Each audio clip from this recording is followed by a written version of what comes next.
Hi, ನಾನು Sandeep from lab techniques in Kannada YouTube channel. ಯಾರೆಲ್ಲ first time video ನೋಡ್ತಿದ್ದೀರಾ, ವೀಡಿಯೋಸನ್ನು like ಮಾಡಿ, ಸಬ್ಸ್ಕ್ರೈಬ್ ಮಾಡಿ, ಹಾಗೆ ಯಾರಿಗೆ ವೀಡಿಯೋ ನೀಡಿದೆ ಅವರಿಗೆ ವೀಡಿಯೋಸನ್ನು ಶೇರ್ ಮಾಡಿ. ಲಾಸ್ಟ್ ವೀಡಿಯೋದಲ್ಲಿ ಒಬ್ಬರು ಮೇಡಮ್ ಸ್ಟೊಮ್ಯಾಟೊ ಸ್ಲೈಡ್ ಪ್ರಿಪ್ರೇಷನ್ ಬಗ್ಗೆ ಕೇಳಿದ್ದಾರೆ. ಹಾಗಾಗಿ ಅದ್ರ ಬಗ್ಗೆ ಇವತ್ತು ಎಕ್ಸ್ಪೆರಿಮೆಂಟನ್ನು ಹೇಗೆ ಮಾಡೋದು ಅಂತ ತೋರಿಸ್ತಾ ಇದ್ದೀನಿ. ಇದು ಪ್ರೊಸೀಜರ್ ಏನಿದೆ ಅದನ್ನು ಎಕ್ಸ್ಪ್ಲೇನ್ ಮಾಡ್ತಾ ಹೋಗ್ತೀನಿ.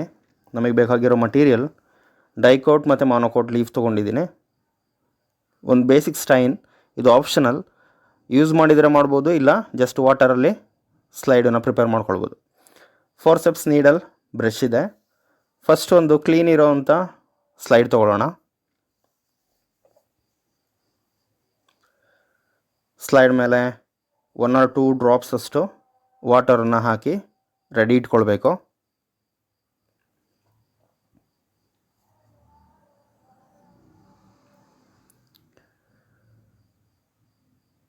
ಈಗ ಈ ಲೀಫಲ್ಲಿ ಅಪ್ಪರ್ ಅಥವಾ ಲೋವರ್ ಸರ್ಫೇಸಿಂದು ಎಪಿಡರ್ಮಲ್ ಟಿಶ್ಯೂಸನ್ನು ಪೀಲ್ ಮಾಡಬೇಕು. ನೋಡಿ, ಹೀಗೆ ಹಿಡ್ಕೊಂಡು ಪೀಲ್ ಮಾಡಿದರೆ ಲೋಯರ್ ಸರ್ಫೇಸ್ ಬಂದಿದೆ. ಅದನ್ನು ಸ್ಲೈಡ್ ಮೇಲೆ ಇಮಿಡಿಯೇಟಾಗಿ ಟ್ರಾನ್ಸ್ಫರ್ ಮಾಡ್ಕೊಳ್ಬೇಕು. ಇಲ್ಲದಿದ್ದರೆ ಏರ್ ಬಬಲ್ ಎಂಟರ್ ಆಗಿರುತ್ತೆ. ಸೊ ಸ್ಲೈಡಲ್ಲೆಲ್ಲ ಕಾಣಿಸುತ್ತೆ ನಮಗೆ ಏರ್ ಬಬಲ್ ಬಂದಿರೋದು. ಆ ಕಾರಣಕ್ಕೋಸ್ಕರ ಫಸ್ಟೇ ಸ್ಲೈಡಿಗೆ 1 ಡ್ರಾಪ್ ವಾಟರನ್ನು ಹಾಕಿ ರೆಡಿ ಇಟ್ಕೊಳ್ತೀವಿ. ಒಂದು ಸ್ಮಾಲ್ ಪೀಸನ್ನು ಕಟ್ ಮಾಡಿದ್ದೀನಿ. ಅದರ ಅಪ್ಪರ್ ಸರ್ಫೇಸ್ ಮೇಲೂ 1 ಡ್ರಾಪ್ ವಾಟರನ್ನು ಆ್ಯಡ್ ಮಾಡ್ತಾಯಿದ್ದೀನಿ. ಈಗನೇ ನೀವು ಕವರ್ ಸ್ಲಿಪ್ಪನ್ನು ಕವರ್ ಮಾಡ್ಬೋದು. ಇಲ್ಲ ಸ್ವಲ್ಪ ಡಾರ್ಕಾಗಿ ಕಾಣಿಸ್ಬೇಕು ನಮಗೆ ಸ್ಟೊಮ್ಯಾಟೊ ಅಂತ ಹೇಳಿದರೆ ಲೈಟಾಗಿ ಬೇಸಿಕ್ ಸ್ಟೈನನ್ನು ಆ್ಯಡ್ ಮಾಡ್ಕೊಳ್ಬೋದು.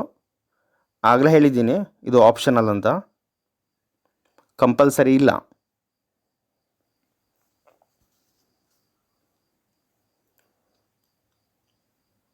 ನೋಡಿ ಹೀಗೆ.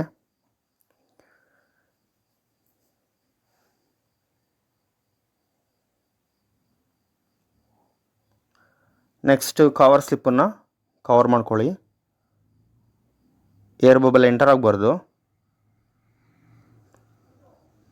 ಇನ್ ಕೇಸ್ ಎಕ್ಸಸ್ ಆಫ್ ವಾಟರ್ ಇದೆ ಅಂತ ಹೇಳಿದರೆ ಅದನ್ನು ಬ್ಲೋಟಿಂಗ್ ಶೀಟ್ ತೊಗೊಂಡು ಬ್ಲೋಟ್ ಮಾಡಿದರೆ ಆಯಿತು.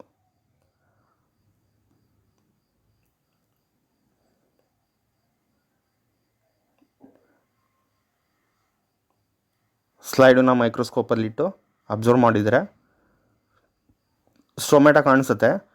ಫಸ್ಟು ಲೋ ಪವರಲ್ಲಿಟ್ಟು ಫೋಕಸ್ ಮಾಡಿ ಮೈಕ್ರೋಸ್ಕೋಪನ್ನು. ಇದು 10x ಅಲ್ಲಿ ನೋಡಿ ಹೇಗೆ ಕಾಣಿಸುತ್ತೆ.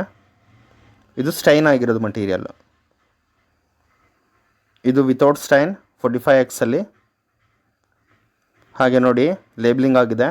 God cell, subsidiary cell, stomatal pore. ಇದು ಸ್ಟೈನ್ ಆಗಿರೋವಂಥ ಸ್ಲೈಡ್.